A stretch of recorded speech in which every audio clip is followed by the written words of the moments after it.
Today is still June 9th, 2024. Okay, told you. Today, I was in Marshall's in Bowden. Some little girl said, "No, this is funny." We found the tape of them making fun of Will. Okay, go over to go in Walmart on the strip. Some lady said, "No, this is funny." We heard those little girls say that they found a tape of them making fun of Will. They said they had sold the login. Oh, honey, they said they were selling the login the second month of the case. Guys that look like Joshy, they said they were for the drug lord. Went nationwide. You're slow, right? All the police know they hacked them. M13 is live streaming protective custody cases. It's right on Google. So what do you mean you didn't know they hacked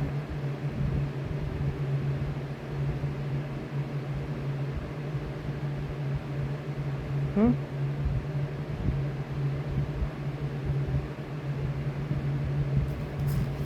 So everybody with a login, turn it into the police, the FBI, the Department of Justice, CIA, so they can find out how they're hacking them. Okay?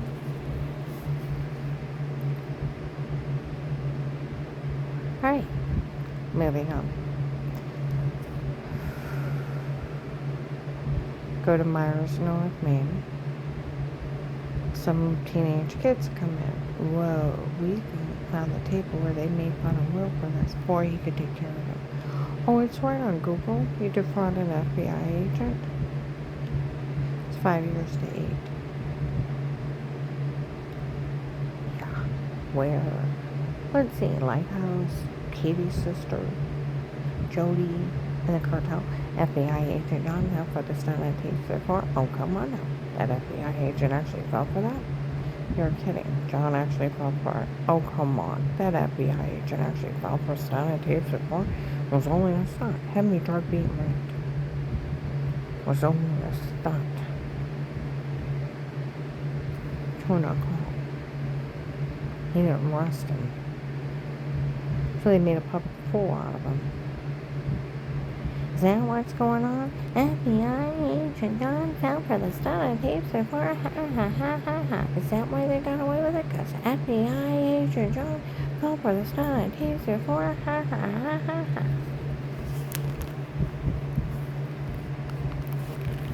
June 7th, 23, 10:11 in the morning, the sheriff's got up. Some lady said, "I found out they made everything up on her. What a thing to make up." I'm like, "You're slow, right? They said in 18. It was a drug scam from the drug cartel. Drugged me and told me to say it, photoshopped all their lies, laughed in my face in front of the cops.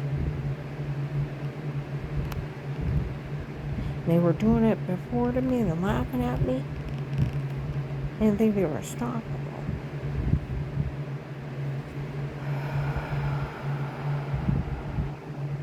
Okay, now we're gonna bypass all the crazy drama today. Back in the case. January 25th, 2019. Told you, weird day. We had got a payday loan for Christmas. Dave got one of those big bonuses. January 25th, 2019.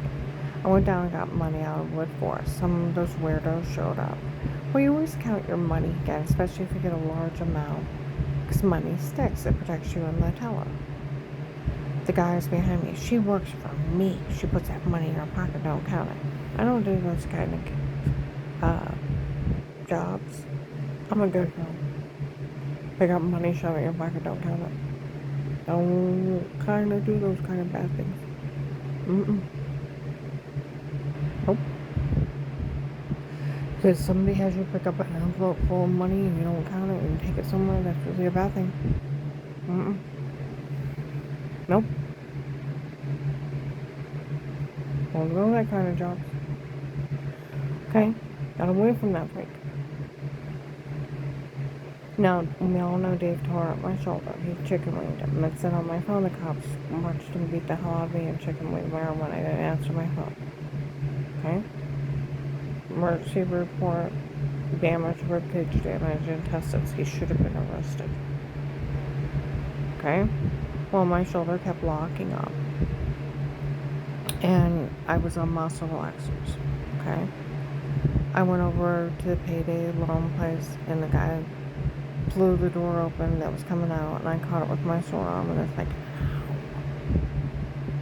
okay, I go walk around the mall. Dave's supposed to show up later, and we're supposed to go to AJ Tactical for him to shoot his guns later on. So I go to the mall and just walk around. They hire 30, 40 or more men. Show up and harass me. Well, I'm scared. I told Will about Sarah, that she was willing to talk to him. And I told, what was weird, when I called the hotline, I told him about Sarah, and I told him about our old manager and co-workers, witnesses. They were bragging that it was them trying to kill me. I told the hotline them. Okay?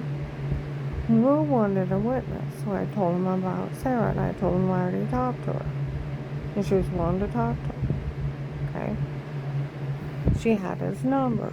So I went up to her. I said, will you call Will? I'm scared. I go to leave. Those guys are like, she's got an agent that protects her. That's what's going on. Well, I was afraid they'd hurt her because there's so many of them. So I go back in. I'm like, Sarah, stay out of this. Okay? And I go down to Dixie's. The big truck guys from the cartel are driving by swarming. And her hair is blonde as they're speeding past. Okay? And she's like, Karen, you want to go for a ride? I'm like, trust me, ride want to fix this. Well, Dave shows up and we go to AJ Tactical in Mass, and it's a shooting place across from the courthouse there. And some guy comes in and he said, I want to see her shot pattern. Well, the guy that's with it said, trust me, she has nothing to worry about. Okay, it's not my proudest moment. There's a video of me hiding on the floor, crying like a baby girl, with a loaded gun between my knees, and froze on the floor as gunfire is going off, begging God to help me. Not my proudest moment. But there's a video of me crying like a baby girl. I have nothing to worry about. In that video, Dave with shooters that they killed too, outside the house got him. Okay, I have nothing to worry about. Okay, I go to. They're talking about the Christmas shooting of 2018. Dave's caught within a day or two of 18. Okay. We go to leave, cars are swarming. Dave's going like this. Well, in that video, next time we're supposed to come up and kill me. Take care of me once and for all. We go up into Street Sprawl and get steak and shake. Dave got extra stuff for his lunches. And on the way back, they're still swarming us. We get home, and at the end of John Thomas, the big truck guys are sitting. Okay? I go home and I get in the bath. My shoulder's killing me. And I'm soaking in a hot bathtub. Dave's running by like a chicken with his head cut off. And I'm so scared. I get in bed and I lay that gun next to me and I'm praying, God help me when or where if I have to. I didn't know if I could shoot someone if they came through that door. And I'm scared out of my mind. I'm laying there crying. Okay? Someone knocks on the door and they're talking real loud and as I go through the house. And the guy said, look, I've already talked to the police. And the police already said they knew she was innocent before. And they were talking about it at the station. Some guy was bailing this guy out from a team and said if she's innocent, I'll pay her fine or bail. And they said, no, the police already knew she was innocent and innocent before, and they never want to arrest her. They knew somebody else did something wrong before. Do you want me to take her? He's like, no, I'll keep her innocent at the door. I thought, I ain't going nowhere.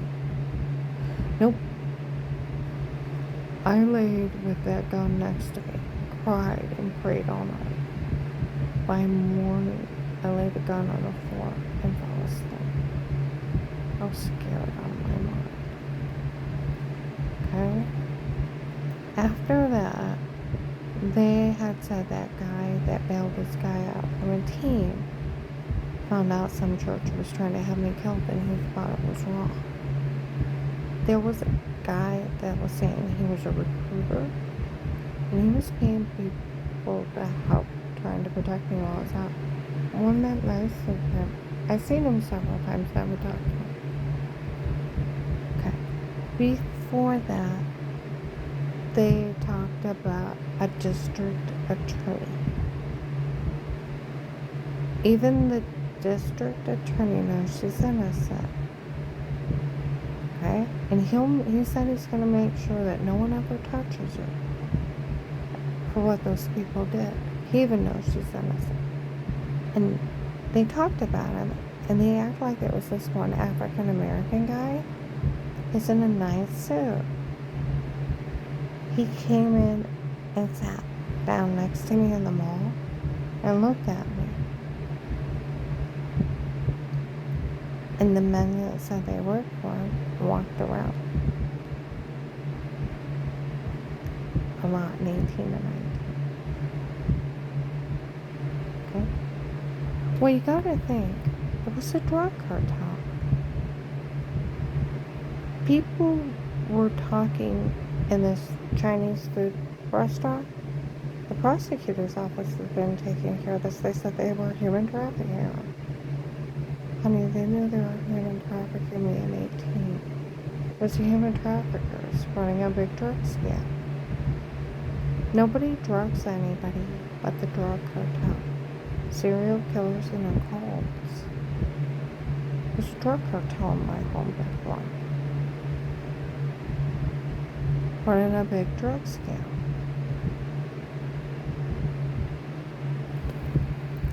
That's where those two guys that look like my son Joshy showed up and said they worked for the drug lords. But this whole thing is a bet between two gentlemen. One said he could push her to suicide, he could be so cruel. The other one said he could make her give up everything in life and have people participate. Hate crime. Their drug lords are fighting over this area, using her as a pawn. Con scam. Get it? Winner takes all. They talked about them over and over again, those two drug lords. Last week in Walmart, some African American man said, we looked her up, this whole thing is a bet between those two gentlemen. Well, bad about everything. They talked about him in December. Some little kid went to call me a bad name, and the mom's like, don't you dare say a word to her. We all know it's those drug lords fighting over this area. Here in Louisville, in 19, people said that's the one that King takes care of. She doesn't even have nice enough clothes to meet a king. Why would he care? Because of his big con. That's why.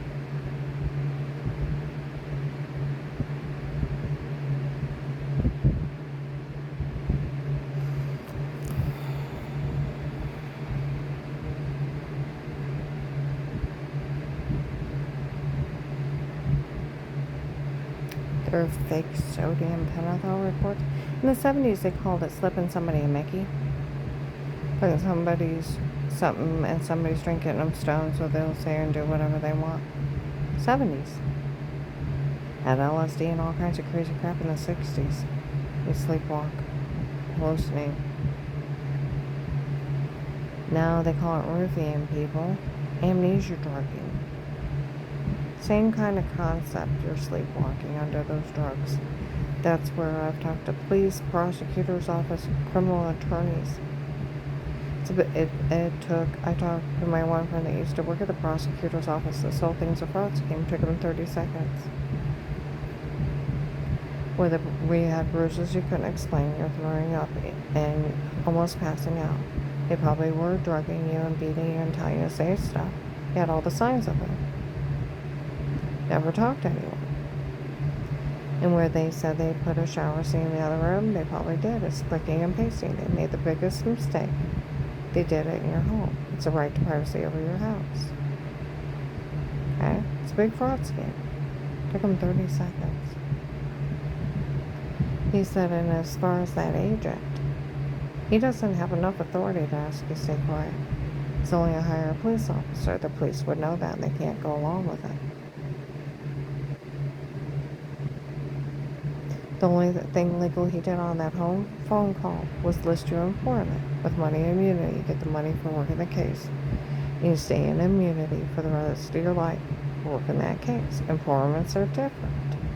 You stay yourself. You can tell whoever you want. They can't say a word. It takes a judge in a jury trial due to First Amendment freedom of speech to put a gag order on you. It's only a higher police officer, and the police would know that. You don't have that kind of authority. I said, well, I already admitted he told on me before. It don't matter. You can tell whoever you want. You can't say a word. He's only bullying you to get away with this. And he said, and it is the Fourth Amendment, the right to privacy. No one can be in your home. Okay? That's where I talked to a criminal attorney. He said the same thing. Talked to police out of this area. Same thing. Want to know why the local police haven't arrested him. Okay?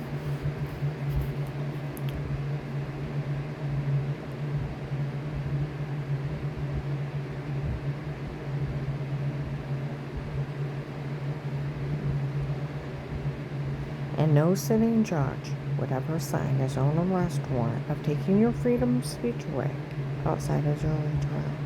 Because the Department of Justice that put him in jail.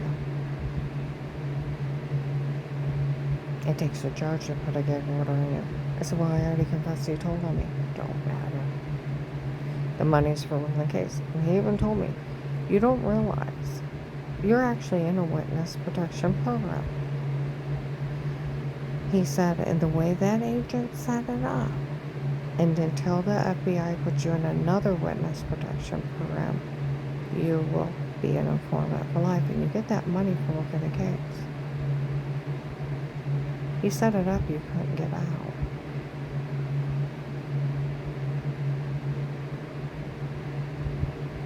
Until they actually put you in another witness protection program, where you'll have a life of peace as an informant.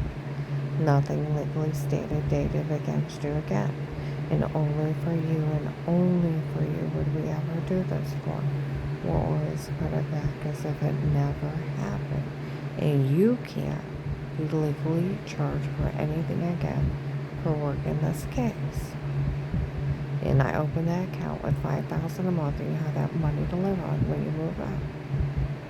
Admit to no wrongdoing, and I'll take care of everything in the end. And threaten me if I told. But he had already told me that he met with the church people in Vegas several times and acted like a crazy occult person going along with him. Acting insane. Then laughing at me for the scam of Pete and how I didn't know. I didn't know jack shit, buddy. But the well water's killing me.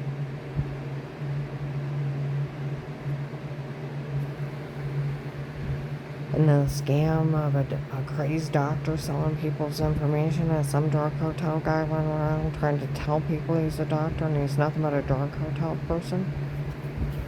Dear God, these people are a handful.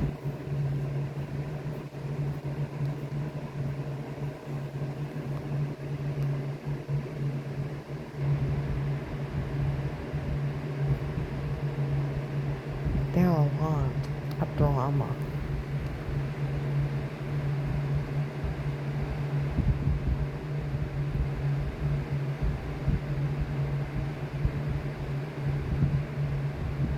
He used to have a peaceful life. Dave, the kids, the grandkids, times had a career, otherwise working on the house, enjoying my life with him. You know, that's one thing where my daughter-in-law said, you know, Dave told us that he gave us the truck, his reloading equipment, guns, da da da da, and that we owe him. And they're just things. I said, well, that's what the whole problem of it is. He only cared about money, things. He didn't care about the people in his life. He didn't care about one person in his life. I said, that's why he's over there with that girl in the Philippines. He didn't care enough about his kids not to threaten their life. And his own son to have someone play with his vehicles. And his wife's vehicles. This whole thing is insanity. And it's insanity that people make fun of victims. That's where a big fat guy, 350 pounds, gray hair, long gray beard, the police would have seen him. Okay? Told people he was a psychiatrist. Told people that he was running a social experiment. That if people would go along with people being drug beat and raped in front of him and murdered them, that if society would actually go along with it. Cartel was running an experiment here. That they could get away with this in the United States. You people failed.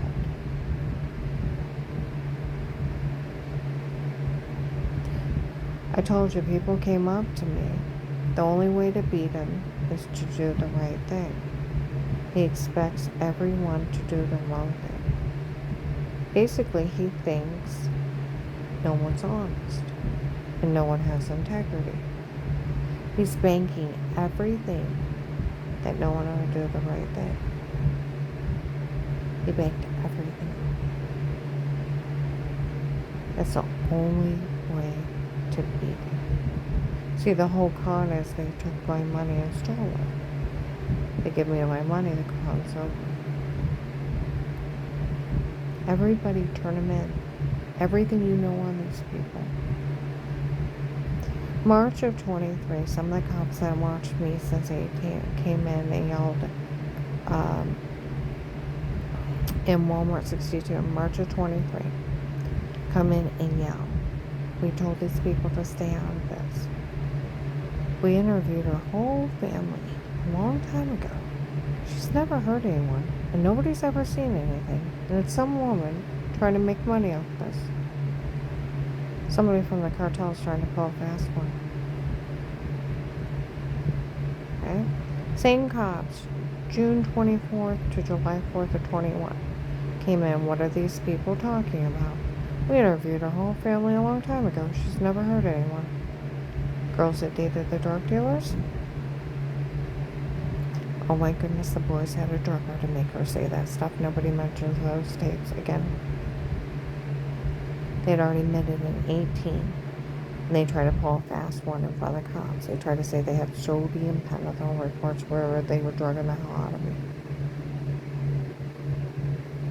And then they started laughing at me that they had photoshopped all their lies and made everything up on me in 18 in front of the cops and laughed at me like they were unstoppable. The cops always knew I was running by the cartel. That's who they hired. I was up in Hartville a week ago Friday. I went in Subway. Some guys came in and we feel bad about everything. They said this whole thing is a drug scam to cover up attempted murder. They said she's a rape victim. They said the police watch her. Look at all those vehicles out there. No one better say a word.